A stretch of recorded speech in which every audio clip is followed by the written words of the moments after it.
Kobo Day, parito na po yung in-order for the Nintendo DSi regular pink variant natin. Sa our stylus, nandito lang siya sa likod. And then on na po natin yung ating unit.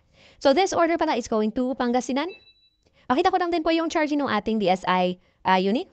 So once you plug your charger just beside these two lights, magkakaroon po tayo ng orange light. Orange or red light. So this indicates that our unit is charging. Tingnan ko lang. And then for our buttons naman first.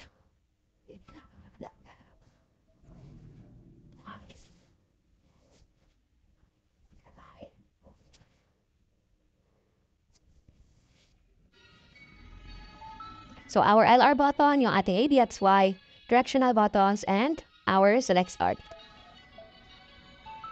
And touch key. So this time, load lang po natin yung ating mga games. So for your order po, this has over 1,000 games na naka-install for different handheld game genre. Okay, ka lang to load our games. Access mo natin yung ating ROMs folder. Then we have here games for like Game Boy Advance, Game Gear, Nintendo DS, NES, SNES.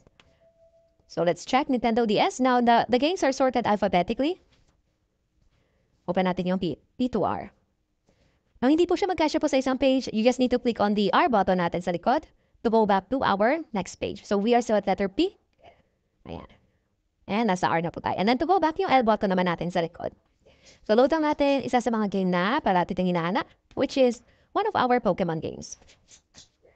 Now, I'll be sending also separate photos of the other inclusions that we have for your package sa ating chat.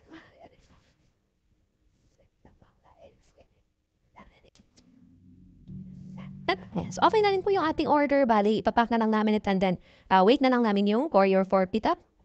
Wait na lang din po na mag-update yung tracking information sa inyong app.